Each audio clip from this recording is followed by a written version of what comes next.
Assalamualaikum warahmatullahi wabarakatuh. Innal hamdalillah ta'ala nahmaduhu wa nasta'inu bihi wa nastaghfiruh wa na'udzu billahi ta'ala min shururi anfusina wa min sayyiati a'malina. Man yahdihillahu fala mudilla lahu wa man yudlil fala hadiya lahu. Wa ashhadu an la ilaha illallah wahdahu la syarika lah wa ashhadu anna Muhammadan abduhu wa rasuluh. Allahumma salli wa sallim wa barik ala nabiyyina Muhammad wa ala alihi wa ashabihi ajma'in. Amma ba'du, ikhwani fillah yang semoga senantiasa dirahmati dan diberkahi oleh Allah tabaraka wa taala. Sungguhnya kehidupan manusia di dunia ini tergantung pada kehidupan hatinya. Jika hati ini kuat, selamat, tidak ada penyakit apapun, artinya berjalan manusia kepada Allah Azza wa Jalla akan lancar.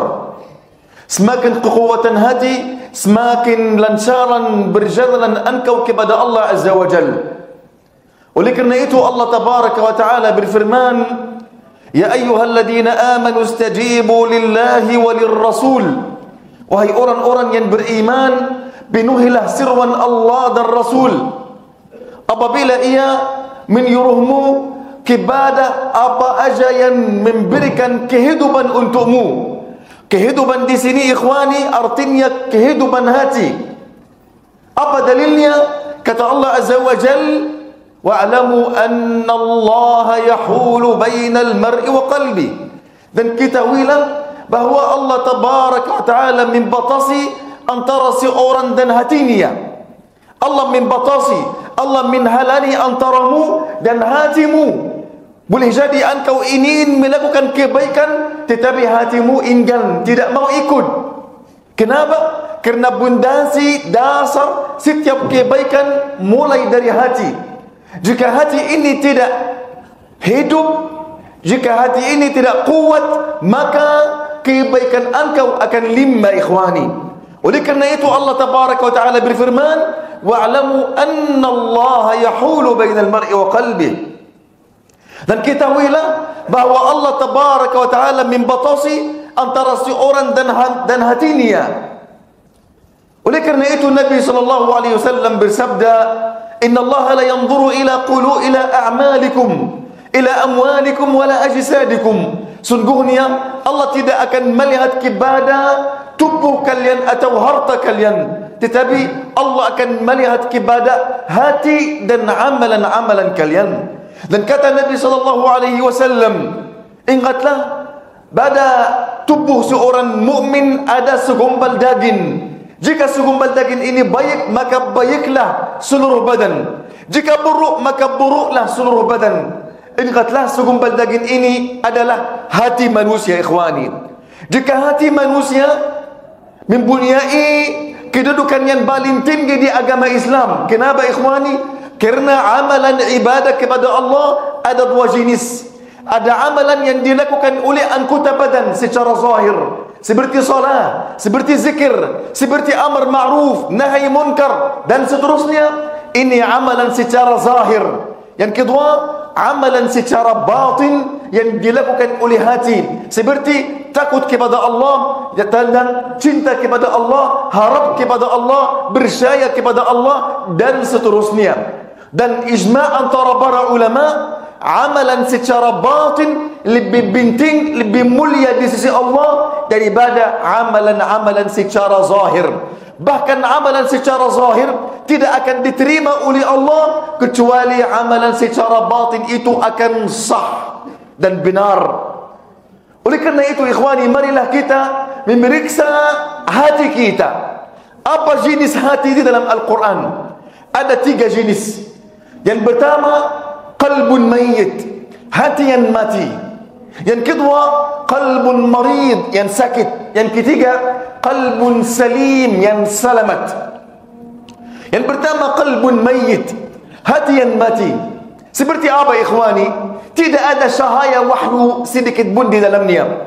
tidak ada ketakutan kepada Allah, tidak percaya kepada Allah Azza wa Jal, maka hatinya dipenuhi oleh kegelapan syahwat dan syaitan. Oleh kerana itu syaitan sudah istirahat dari hati yang mati ini, kerana sudah menjadi hati ini tempat tinggal baginya, wal'iyadu billah. Ini hati yang mati. Seperti hati siapa ikhwani? Hati orang kafir dan orang munafik, wal'iyadu billah, dan orang musyrik. Yang kedua, hati yang sakit. Artinya ada sebagian dari cahaya iman dan ada sebagian dari kegelapan dosa dan maksiat. Terkadang iman tinggi, maka akan menusir syaitan. Syaitan tidak bisa mengganggu jika imannya tinggi. Jika imannya itu limah, maka syaitan bisa masuk. Oleh kerana itu, hati yang sakit ikhwani, terkadang syaitan masuk, terkadang keluar. Maka bila kunia bisa mendapat husnul khatimah, bisa juga mendapat su'ul khatimah. Kerana dia tidak tahu kapan Allah mencabut ruhnya. Apakah jika imannya tinggi atau jika imannya limah dan dikalahkan oleh syaitan, wal'iyadu billah. Ini hati yang sakit. Hati yang selamat ikhwani. Semoga Allah menjadikan kita semuanya memiliki hati yang selamat. Hati yang selamat sudah penuh dengan iman kepada Allah, dengan percaya kepada Allah, dengan cahaya wahyu dari Allah tabaraka wa ta'ala, senantiasa mengikuti perintah Allah walaupun melawan dengan hawa nafsu, senantiasa mengikuti perintah Allah azza wa jal walaupun ikhwani tidak sesuai dengan keinginan jiwa dia. Ini hati penuh dengan iman dan tauhid dan cahaya wahyu dari Allah tabaraka wa ta'ala, maka syaitan tidak bisa mengganggu bila kunya sedikit pun. Ini hati yang selamat. Soal sekarang, bagaimana kita menjadi hati kita hati yang selamat? Bagaimana kita menyelamatkan hati kita? Bagaimana kita menyucikan, mentazkiyah hati kita dan jiwa kita ikhwani? Kata ahlu ilm, hati tidak bisa jadi selamat kecuali menjauhi dari 5 perkara. Yang pertama, selamat dari syirik yang berlawanan dengan tauhid. Yang kedua, selamat dari kelalaian yang berlawanan dengan zikir. Yang ketiga, selamat dengan bid'ah yang berlawanan dengan sunnah. Dan keempat, selamat dari syahwat yang berlawanan dengan perintah Allah azza wa jalla. Yang kelima, selamat dari wal'iyadu billah keinginan jiwa yang berlawanan dengan wal'iyadu billah riya dan ikhlas. Afwan, berlawanan dengan ikhlas. Ini 5 perkara. Jika kita memahami 5 perkara ini, berusaha terus untuk mempraktik 5 perkara ini, maka boleh jadi insya Allah hati kita akan jadi selamat. Dan engkau harus tahu, hati tidak di dalam satu kondisi selama-lamanya. Tidak ikhwani. Hati itu berganti-ganti. Oleh kerana itu qalbu dalam bahasa Arab diambil dari berbolak-balik. Terkadang qalbu engkau selamat, setelah 1 jam sudah wal'iyadzubillah jadi hati yang ada penyakit di dalamnya. Setelah 1 jam bisa terkunci dengan dosa dan maksiat meliputi hati belakunnya wal'iyadzubillah. Oleh kerana itu namanya qalbu, artinya berbolak-balik wal'iyadzubillah. Oleh kerana itu bagaimana kita berusaha terus supaya hati kita menjadi selamat. Yang pertama ikhwani, harus selamat dari syirik yang berlawanan dengan tauhid. Syirik ikhwani, dosa yang paling besar di permukaan bumi ini. Tidak ada dosa melebihi dosa syirik wal'iyadzubillah. Oleh kerana itu jika langit dan bumi dan gunung-gunung mendengar bahwasannya ada manusia mengaku bahwasannya Allah mempunyai anak, kata Allah azza wa jal, wa qalu ittakhadha ar-rahmanu walada. Dan orang-orang kafir itu mengaku bahwasannya Allah yang maha binasi mempunyai anak. Laqad ji'tum syai'an idda, sungguhnya kalian sudah mendatangi dengan sesuatu kedustaan yang sangat munkar. Takadu samawati yatafattarna min, langit hampir saja terpecah. Wa tanshaqqul ard, dan bumi itu bilah. Wa takhirrul jibalu hadda, dan gunung-gunung wal'iyadu billah akan hancur. Ini kerana mereka marah bagaimana ada makhluk mengaku bahwasanya ada anak dimiliki oleh Allah Azza wa Jalla. Bayangkan, tidak ada dosa di dunia ini melebihi dosa syirik wal-'iyadhu billah. Oleh kerana itu Allah menansyam Rasulnya sallallahu alaihi wasallam supaya engkau memahami bagaimana bahaya syirik. Dan ini hal bukan jauh dari kita. Boleh jadi seorang yang berislam terjatuh ke dalam dosa besar ini tanpa dia sengaja. Sebagaimana Allah berfirman kepada Nabi-Nya, وَلَقَدْ أُوحِيَ إِلَيْكَ وَإِلَى الَّذِينَ مِنْ قَبْلِكَ. Sungguh telah diwahyukan kepada engkau dan kepada orang-orang sebelum engkau, lain asyrakta, wahai Muhammad, jika engkau menyekutukan dengan Allah sesuatu pun, la yahbatanna amaluk, maka amalan engkau akan sia-sia, dihapuskan. Wala takunanna minal khasirin, dan engkau akan masuk orang-orang yang rugi wal-'iyadhu billah. Ini ancaman kepada Rasulullah yang maksum. Artinya ancaman ini kepada umatnya, kepada setiap muslim dan muslimah ikhwani, supaya kita menjauhi dari dosa besar ini, syirik. Artinya kita harus mempelajari tentang tauhid kepada Allah, bagaimana menanamkan tauhid di dalam hati kita, di dalam amalan-amalan kita kepada Allah Azza wa Jalla. Masalah tauhid bukan hanya ucapan lidah, tetapi semua amalan kita harus bertauhid kepada Allah, murni kepada Allah. Tujuan harus hanya kerana wajah Allah semata. Tidak ada keinginan jiwa yang mendorong engkau untuk berbicara atau diam, untuk bergerak atau diam, hanya wajah Allah Azza wa Jalla. Begini namanya tauhid, ikhwani. Artinya salat harus ikhlas kerana Allah, sedekah harus ikhlas kerana Allah, amar ma'ruf nahi munkar ikhlas kerana Allah Azza wa Jalla, pemberian engkau harus ikhlas kerana Allah Azza wa Jalla. Maka seluruh kehidupan engkau harus atas ikhlas kerana Allah tabarak wa ta'ala. Ini namanya tauhid, ikhwani. Yang kedua, supaya hati jadi selamat, harus selamat dari kelalaian yang berlawanan dengan zikir. Artinya seorang muslim selama engkau lalai tidak berzikir, ini berarti hati ini bukan selamat, belum, masih ada penyakit di dalamnya, masih jauh dari Allah, masih diikat oleh kelalaian wal-'iyadhu billah. Jika engkau ini lancar di dalam ibadah, lancar di dalam khusyuk di dalam salat, lancar di dalam kebaikan-kebaikan kepada Allah, maka engkau harus beriksa hati engkau. Jika engkau lalai pada 1 jam, maka 1 jam ini engkau diam, tidak mendekatkan diri kepada Allah Azza wa Jalla. Engkau harus senantiasa berzikir. Oleh kerana itu, ibadah yang tidak ada batasan baginya sama sekali, zikir kepada Allah Azza wa Jalla. Jika ada salat, ini 5 waktu, ada batasan baginya. Jika puasa, ada sebulan, ada batasan baginya. Jika haji, jika sedekah, ada batasan baginya. Kecuali ibadah zikir, kata Allah Azza wa Jalla, ya ayyuhalladzina amanu dzkurullaha dzikran katsira wasabbihuhu bukratan wa asila. Wahai orang yang beriman, berzikirlah engkau kepada Allah dengan sebanyak-banyaknya dan memuji nama Allah Azza wa Jalla pada waktu pagi dan petang. Ini zikir, ikhwani, tidak ada batasan baginya.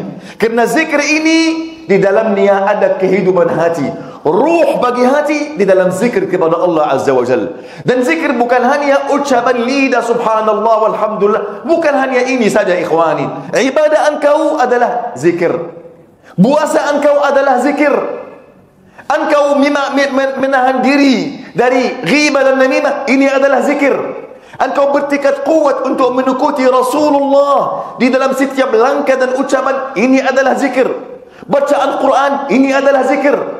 Silaturahim engkau, ini adalah zikir. Semua amalan kebaikan engkau termasuk ke dalam ibadah zikir kepada Allah Azza wa Jalla. Orang yang lalai dari seluruhnya, maka ini di sisi Allah lebih wal-'iyadhu billah sesat daripada haiwan ternak. Kata Allah Azza wa Jalla, وَلَقَدْ ذَرَأْنَا لِجَهَنَّمَ كَثِيرًا مِنَ الْجِنِّ وَالْإِنسِ. Dan kami telah mengisi neraka Jahannam dengan kebanyakan manusia dan jin. Apa sifat mereka? Lahum qulubun la yafqahuna biha. Mereka memiliki hati, tapi tidak dipergunakannya untuk memahami ayat-ayat Allah. Mereka memiliki mata, tetapi tidak dipergunakannya untuk untuk melihat tanda kekuasaan Allah. Mereka mempunyai telinga tapi tidak dipergunakannya untuk mendengar ayat-ayat Allah Azza wa Jalla. Kata Allah, ulaika kal an'ami bal hum adall. Mereka itulah seperti hewan ternak, bahkan mereka lebih sesat daripada hewan ternak. Siapa mereka? Ulaika humul ghafilun. Mereka lah orang-orang yang lalai, yang lengah. Jika ada orang di dalam kelalaian, artinya dia dekat kepada iblis, jauh dari Allah tabaraka wa ta'ala. Jika engkau senantiasa di dalam zikir, di dalam ibadah, di dalam zikir bagi ucapan lidah, bagi zikir dengan hati, bagi zikir dengan anggota-anggota badan, artinya engkau di dalam lundunan Allah tabaraka wa ta'ala. Jika engkau ingin hati engkau jadi selamat, harus selamat dari kelalaian yang berlawanan dengan zikir. Yang ketiga, selamat dari bid'ah yang berlawanan dengan sunnah. Ikhwani, jika Allah Azza wa Jalla menciptakan kita untuk beribadah kepadanya, Allah sudah membatasi semua ibadah, sudah menjelaskan semua perkara ibadah secara rinci. Bagaimana caranya, bagaimana jumlahnya, bagaimana tempatnya, bagaimana seluruhnya. Oleh kerana itu Allah menutus Rasulnya sallallahu alaihi wasallam. Jika engkau melampaui batas daripada ajaran Rasulullah sallallahu alaihi wasallam, ini berarti kita sudah jauh dari berlundunan Allah. Hati kita sudah ada penyakit di dalamnya. Oleh kerana itu Nabi sallallahu alaihi wasallam setiap kali beliau naik mimbar, beliau mewasiatkan sahabatnya. Di dalam khutbatul hajah, beliau mengatakan kepada mereka, iyyakum wa muhdatsatul umur, wasbadalah kalian dari perkara-perkara yang baru, fa inna kulla muhdatsatin bid'ah, kerana setiap perkara baru itu adalah bid'ah, dan setiap bid'ah wal iyadu billah itu sesat. Ikhwani, masalah bid'ah dan sunnah ini masalah di dalam syariat Islam. Masalah yang senantiasa Rasulullah sallallahu alaihi wasallam menulang kita, mewaspadaikan kita supaya kita memperhatikan masalah ini, supaya amal kita tidak akan sia-sia. Dan ini termasuk di dalam makna asyhadu anna Muhammadar Rasulullah. Asyhadu anna Muhammadar Rasul. Apa artinya kata asyhad? Artinya aku melihat dengan mataku, aku mengucap dengan lidahku, dan aku meyakini dengan hatiku bahwasanya Muhammad benar-benar diutus oleh Allah Azza wa Jalla. Allah mewajibkan atas saya untuk mengikuti beliau, membenarkan beliau, menolong beliau, membantu agama beliau. Ini artinya asyhadu anna Muhammadar Rasulullah. Bagaimana kalau Rasulullah SAW berdiri di hadapan engkau dan salah? Apakah boleh engkau menyelisihi salat beliau? Bagaimana Rasulullah kalau berdiri di hadapan engkau? Dan ini makna asyhadu, aku melihat. Aku melihat, bukan yakin saja. Yakin kerana engkau melihat. Bagaimana engkau melihat Rasulullah sementara Rasulullah meninggal dunia? Ini keadaan orang muslim, harus berserah diri kepada perintah Allah dan Rasulnya sallallahu alaihi wasallam. Jika engkau ingin hati engkau selamat, harus selamat dari setiap perkara bid'ah yang berlawanan dengan sunnah, ikhwani. Dan Nabi SAW bersabda, innahu man ya'ish minkum ba'di fasayara ikhtilafan katsira. Setiap orang di antara kalian yang akan hidup setelah aku meninggal dunia, maka dia akan melihat ada banyak perselisihan. Fasayara ikhtilafan katsira. Fa'alaikum bisunnati. Apa obatnya ya Rasulullah? Maka Nabi bersabda, hendaklah kalian berpegang teguh kepada sunnahku dan sunnah para khulafa rasyidin yang setelahku. Addu 'alaiha bin nawajiz.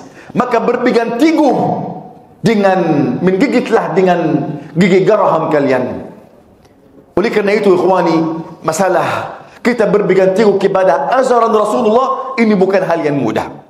Ini bukan hal yang mudah. Kata para ahlu ilmi, jika engkau ingin menyelamatkan hati, engkau harus menjauh dari semua perkara bid'ah yang berlawanan dengan sunnah. Yang keempat ikhwani, engkau harus jauh dari semua syahwat nafsu yang berlawanan dengan perintah Allah Azza wa Jalla. Bayangkan ikhwani, semua ujian di dunia, semua penderita di dunia, semua musibah yang terjadi di dunia, semua ini karena salah satu maksiat saja terjadi kepada Allah Azza wa Jalla. Maksiat ini bukan dari orang biasa, dari seorang nabi, ayahnya seluruh manusia, yaitu Nabi Adam alaihi salam. Jika Nabi Adam sudah masuk surga, Allah menetapkan untuk beliau akan masuk surga, sudah masuk surga di langit. Dan Allah melarang beliau makan dari salah satu makanan di dalam surga.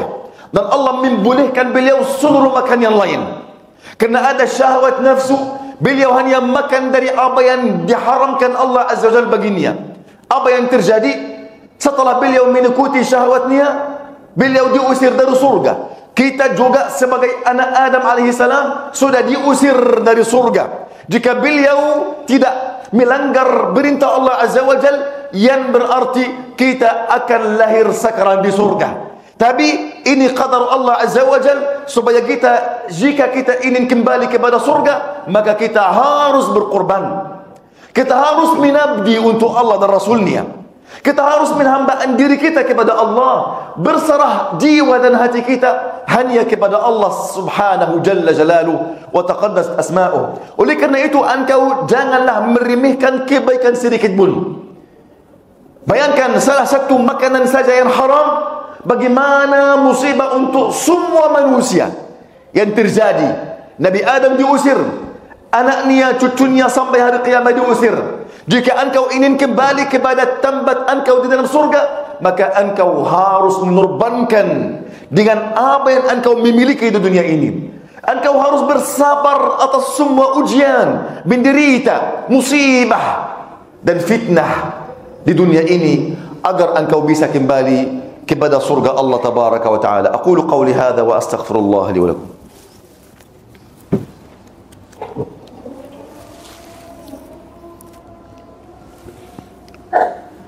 Alhamdulillahi Rabbil Alamin, wa ashhadu an la ilaha illallah wahdahu la sharika lah, wa ashhadu anna Muhammadan abduhu wa rasuluhu sallallahu wa sallim wa barik alaihi. Amma ba'du, ikhwani fillah yang semoga senantiasa dirahmati dan diberkahi oleh Allah Azza wa Jalla. Maka hati itu tidak jadi selamat kecuali menjauhi dari 5 perkara. Yang pertama dari syirik yang berlawanan dengan tauhid. Yang kedua, selamat dari bid'ah yang berlawanan dengan sunnah. Yang ketiga, selamat dari kelalaian yang berlawanan dengan zikir. Yang keempat, selamat dari syahwat nafsu yang berlawanan dengan perintah dan agama Allah Azza wa Jalla. Yang kelima, ikhwani, selamat dari keinginan jiwa yang berlawanan dengan ikhlas dan kemurnian kepada Allah Azza wa Jalla. Bayangkan ikhwani, semua amalan kita tidak akan diterima kecuali jadi ikhlas kerana Allah, kerana wajah Allah semata subhanahu jalla jalaluh. Jika ada keinginan jiwa, seorang ingin terpuji oleh manusia, seorang mencari kedudukan di dalam hati mereka, seorang ingin apa yang di dalam tangan mereka, wal'iyadzubillah, oleh kerana itu dia menamalkan kebaikan agar hal duniawi ini, maka semuanya sia-sia di sisi Allah Tabaraka wa Ta'ala. Kerana Allah tidak menerima dari amalan kecuali yang ikhlas kerana wajah Allah semata. Dan ikhlas ini hal yang sangat sulit atas jiwa. Kenapa? Kerana tidak ada nasib bagi jiwa dari amalan yang ikhlas. Kerana amalan yang ikhlas seluruhnya kepada Allah saja. Tidak ada nasib bagi jiwa. Oleh kerana itu sulit sekali untuk kita memurnikan amalan kita hanya kepada Allah Jalla Jalaluhu wa taqaddas asma'u. Ikhwani, 5 perkara ini bukan hal yang mudah. 5 perkara ini termasuk ke dalam ilmu tazkiyatun nufus. 5 perkara ini kita bisa mengetahui masalah ini kecuali, tidak bisa mengetahuinya kecuali kita mempelajari, berusaha setiap hari untuk mendekatkan diri kepada Allah, untuk menyucikan jiwa, untuk membersihkan hati agar hati itu jadi selamat. Oleh kerana itu Nabi Ibrahim alaihi wa ala nabiyyina salatu wassalam, beliau sangat khawatir atas dirinya sendiri, sangat khawatir amalannya tidak akan diterima oleh Allah Azza wa Jalla. Oleh kerana itu beliau berkata kepada Allah di dalam Al-Quran, Rabbi la tukhzini yawma yub'athun. Ya Tuhanku, janganlah engkau menghinakanku pada hari engkau membangkitkan mereka. Yawma la yanfa'u malun wala banun. Pada hari waktu harta mereka, anak-anak mereka tidak akan berguna bagi mereka. illa man atallaha biqalbin salim, kecuali siapapun yang mendatangi Allah dengan hati yang selamat. Artinya semua perjuangan engkau di dunia akan sia-sia kecuali hati engkau selamat. Selamat dari 5 perkara yang kami sudah sebutkan. Semua amalan engkau, ibadah atau amalan di dalam muamalah duniawi tidak akan diterima oleh Allah Azza wa Jal kecuali jika hati engkau selamat. Oleh kerana itu kita berusaha ikhwani untuk berjuang, untuk melawan jiwa dan hati kita, untuk membersihkan hati kita kepada Allah Azza wa Jal. Dan supaya engkau membersihkan hati harus dengan cahaya wahyu Allah Azza wa Jal, baik Al-Quran maupun sunnah Nabi alaihi salatu wassalam. Allahumma ighfir lana dhunubana wa israfana fi amrina wa thabbit Allahumma ala al-haqqi aqdamana wa ansurna ala al-qawmi al-kafirin. اللهم اهدنا واهد بنا واجعلنا سببا لمن اهتدى. اللهم اهدنا واهد بنا واجعلنا سببا لمن اهتدى.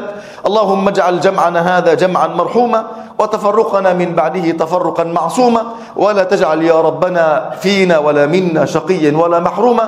اللهم اجعل بلادنا هذه واحة للأمن والأمان وسائر بلاد المسلمين. اللهم جنبها الفتن ما ظهر منها وما بطن يا أرحم الراحمين. أقول قولي هذا وأستغفر الله العظيم لي ولكم وأقم الصلاة.